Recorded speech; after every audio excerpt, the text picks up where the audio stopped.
Hello everybody, welcome back to my channel. My name is Mr. Beard. In this video, considering the isle has a lot of Greek names in it, I would like to delve a little bit into the Greek mythology and see if me, or of course you, can come up with additional theories of what is going on in the game, lore-wise of course. When it comes to the isle, we have a few names that appeared during development. Hades, Poseidon, Zeus, Tartarus, Olympus, Echidna, and Colossus. We will delve into each of them and see if we can find more about each of them. Starting off with Hades and Tartarus. Hades, also called the underworld in Greek mythology, was the place where all the souls would go after they die. The god Hades, which the underworld was named after, was one of the three sons of Cronus, which is the god of the harvest, and Rhea, goddess of fertility, who ruled the underworld. The other two are Poseidon, the god of the sea, and Zeus, king of the gods, god of the sky and thunder. Hades is known to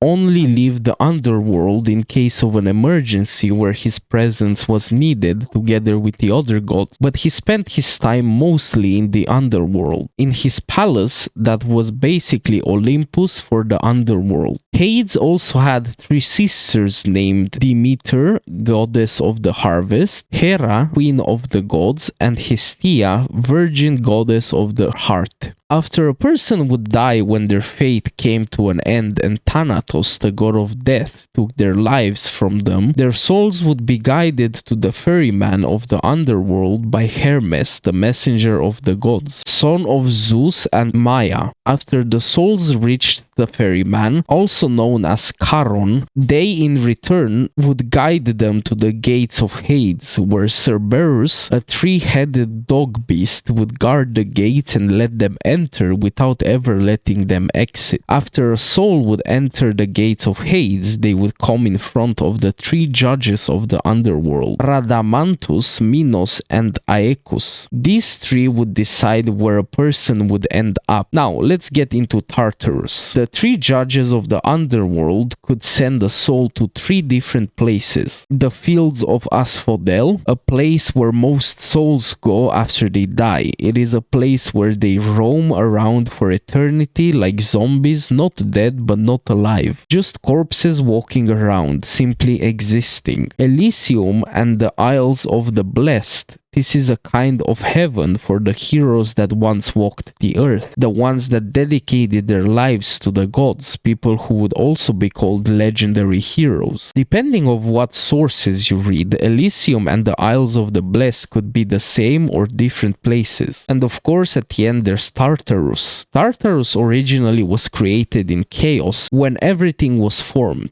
but ended up under the rule of Hades. Now Tartarus is an area within Hades, so deep that only the most damned souls that anger the gods the most end up in. A place where the titans are imprisoned. Hades is the ruler of Tartarus together with the other three. Tartarus, one of the primordial gods, had four other siblings created from chaos. Eros Elder, god of love and procreation, which is associated with Physis, nature, and Thesis, creation. Gaia, Mother Earth, Erebus, god of darkness, and Nyx, god of night. The guardians of Tartarus, compared to Cerberus for Hades, were the Hecantocheires, monsters with 50 heads. Moving on to Echidna, Tartarus, together with Gaia, had two children, Typhone, father of all monsters, and Echidna, mother of all monsters. From these two came several creatures: Cerberus, the three-headed dog guarding the gates of the underworld, Ortrus,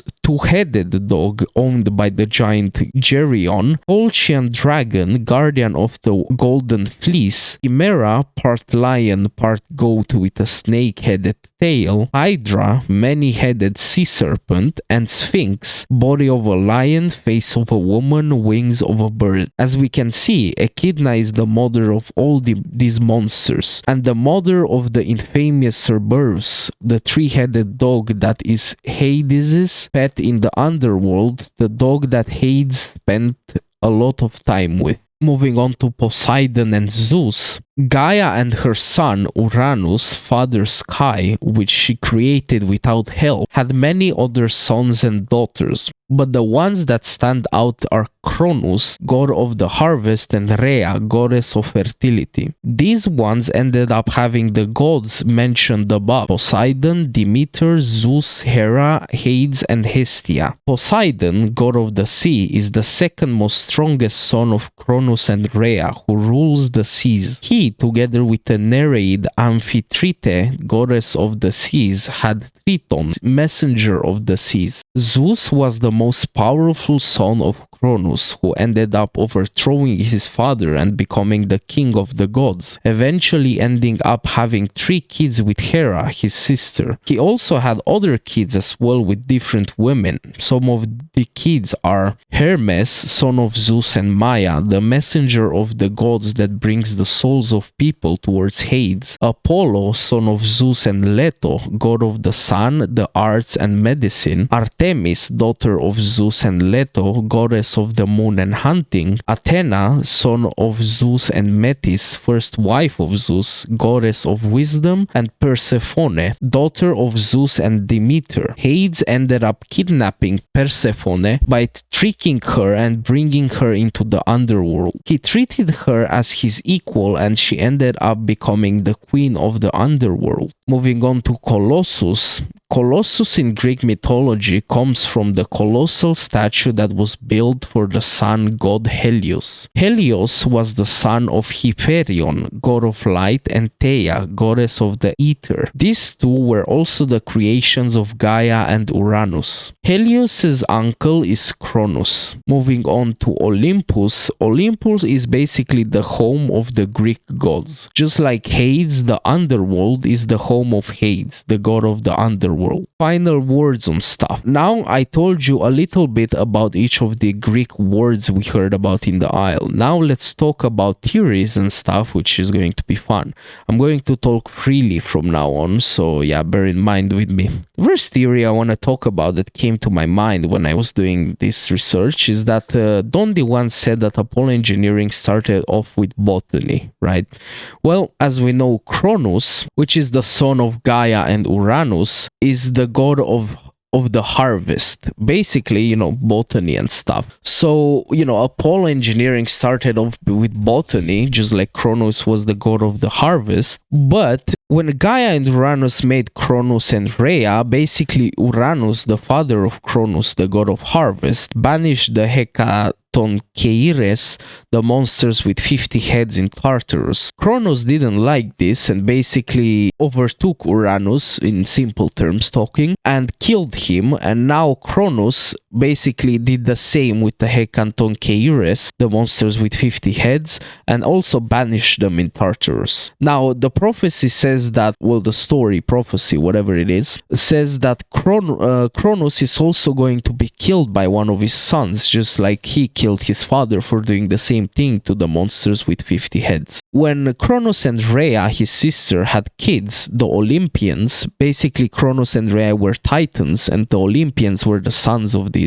The first 5 kids, Cronus ended up eating, and at the 6th kid, Rhea basically gave Cronus a fake rock, pretending it's the kid, and Cronus ate the rock, not knowing it's actually not his child. The child that he didn't eat was Zeus, and Zeus ended up growing up and defeating his father in the War of the Titans. Zeus actually went to the Hecatoncheires, the monsters with 50 heads. He led them out of Tartarus and defeated Cronus with their help. And Zeus cut his father open, Cronus, and let Poseidon, Demeter, Hera, Hades, and Hestia out of his belly. He's basically brothers and sisters. And now the monsters with 50 heads guard the underworld, the section called the Tartarus, and he put the monsters with 50 heads in, you know, as guardians. Zeus put them as guardians to guard the titans inside. Now, my theory here is that because Cronus is the god of the harvest, botany, what if, you know, some employee high ranking within Apollo engineering actually, you know, because he didn't like Apollo engineering only being based on botany, he ended up overthrowing the leader. Something happened to him. Maybe he fell into a dinosaur's mind by accident, you get it? He pushed him off the ledge or something, and now Zeus, aka the guy in charge now, came into his father's position, aka his boss's position, like Cronus, and now he rules the Apollo engineering company, and now he can create more stuff. And basically, he locked the Titans, aka the guys before him, somewhere far away, maybe in Tartarus, right? Because the Titans are in Tartarus. Maybe Zeus, aka this employee high ranking, defeated the boss, became the boss, and the old bosses were locked in Tartarus somewhere just as experiments, right? So maybe that's where the replicator starts and everything. And from botany, it ended up with the new Zeus person being the guy in charge and created the replicator, which he put probably in Tartarus to do experiments on the guys he locked up in. Now, the second theory I want to talk about is the Errant 291 file. Errant 291 is a guy wandering around the island which was caught by security, and he didn't know where he was, and he was just wandering around, right? Well, he came with a piece of paper in his pocket, which was broken, but we put it back together. And on that piece of paper, there's basically like site designations and everything. I'm gonna show it on the screen. And we have Olympus Central Control, A, B, C, D, G, F, H, J, L, K, I, E, everything like that. And some of them are cut off. But, from top down, Olympus Central Control, we have A, B, and C. A being Zeus, the strongest of all the sons of Cronus and Rhea. B is Poseidon, the second most strongest son, which is the god of the sea, Zeus being the king of the gods, the god of sky and thunder, and C being Hades, the third most powerful son of Cronus and Rhea, the god of the underworld. So, if we think about it, what if this is, ties into everything, right? Like in B, where Hades' entry is, maybe that leads to Tartarus and all the other realms of the underworld. It's basically probably the security of the island. C being Poseidon entry being the god of the sea. It's basically everything that has to do with transport over the seas, with the ships, and everything that has to do with that, with the security around the island, with experiments done inside the oceans and the sea surrounding the island, stuff like that. And A being in the middle, being directly connected to Olympus Central Control. Of course, B and C are also connected to that. A being Zeus, the strongest one of all, is probably the high rankings within all of this company that have access to all the other things on the island, and everything else ties together. It's something like, now that we know a little bit more how each god is connected with each other, we might, look at this piece of paper differently. And I encourage you guys to come up with your own theories of what I've talked about, because it's interesting, right? A third theory I want to talk about is that the strains on the island could also be, attributed to also the monsters of Tartarus. Tartarus and Gaia, Mother Earth, and the underworld had two kids, Typhone and Echidna.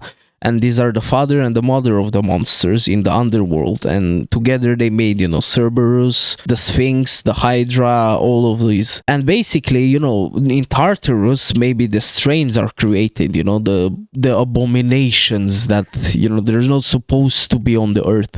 They're just monsters, right, that roam the underworld and sometimes come above the ground and start to hunt and cause trouble. Also noted, and it's good to note, that Gaia and Pontus was the sea, basically. Gaia and Pontus, basically Gaia is the mother of Pontus, which she created without help. Pontus and Gaia have also, different kinds of monster babies, which is Iris, the sirens, which sing in the sea and cause ships to wreck, the Gorgoners or something like that, basically Medusa and her two sisters, Medusa with the snake's hairs and turn people to stone.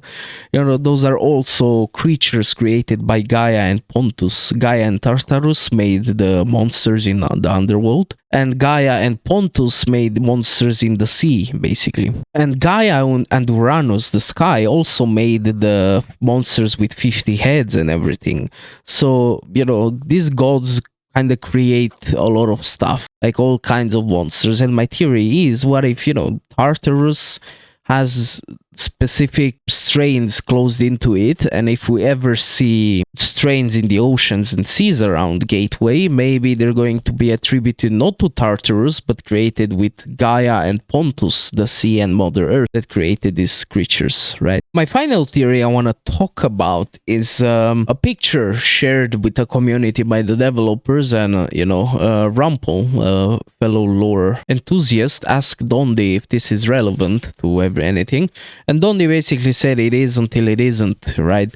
And this is the picture on the screen. It's quite interesting if you ask me. It looks like Tartarus, but also look like Hades, right? Now, I don't know which one of them is which. It more looks like Tartarus because it's dark and scary. And Dondi saying it is until it isn't is right. It isn't relevant when you're not in Tartarus, but if you enter in Tartarus, right, it's going to be relevant or something like that. What do you make out of it? And what does this picture look like? Tartarus to you, or the realm of Hades, where the god Hades, kind of rules the underworld and stuff? Tell me down in the comments. And also, something else came to mind I want to talk about is Errant 291, right? I wrote in my notes that the fields of Asphodel is one of the regions of the underworld Hades controls, is basically not Tartarus, but is another region within Hades, right? Something like Tartarus, not as harsh, where a lot of people end up, right? And in these fields of Asphodel is basically a place where 90% of people end up in, 99% of people end up in. And it's a place where they wander around like zombies. They don't really know what's going on around them. They just exist, right? They don't think, they just walk around forever, which is, crazy and scary to think about, but yeah, mythology, I guess. And I want to point to Errant 291, the guy who was caught wandering around the island, not knowing where he is and stuff. What if it ties to the fields of Asphodel, one of the regions of Hades, right, the underworld, where a guy was sent there by Apollo Engineering, his memory was wiped or whatever, managed to just roam around like chickens, right, like zombies, basically not thinking, they just exist, and that's their purpose, just to exist. And that guy somehow escaped, or somebody let him out or whatever, and he just wandered out, and he got found by Apollo and was like, how did he get here, right? We don't know, let's do some investigation, right? And yeah, including this theory, I want to also talk about who's in charge on this island, right? Maybe I'll make a new video about it, but it seems like there's a person in charge of Tartarus and all these fields. Maybe there's more people, like, for example, the 3 judges who decide where a soul goes, right? The 3 judges are Ramadam, Minos, and Aekus are basically the guys deciding where a soul goes, where Tartarus, the fields of Asphodel, Elysium, where do they go, right? And maybe these guys just are like bosses around Apollo Engineering's gateway or whatever, which basically sit around and they decide if a guy working for Apollo is supposed to go where and where. Do we go wipe his memory? Do we send him to Tartarus? Do we send him to Elysium and maybe promote him or whatever, right? And it's interesting to me who the guys is in charge of Apollo, like level 5 clearance, level 4 clearance, stuff like that. Who's level 5 clearance? Because level 4 clearance is probably Radamanthus, Minos, and Aekus, these guys who decide. Level 5 clearance to me would be Hades, right? Hades, and the guy who runs the underworld, the guy in charge of the whole security operations, probably the fields of Asphodel, Tartarus. He's the guy in charge of everything, right? And he has his minions. He has these 3 guys who walk around the island, and if a guy messes up, he's going to get judged by these 3 guys, looking at all his files, and they decide where he goes and what to do with them. Maybe there's also the ferryman, right? The ferryman who guides the souls to the gates of hell where Cerberus lets them in. Basically, the ferryman could be just a guy in charge in the Isle, just, you know, looking and knowing the god system so well, he's in charge of them.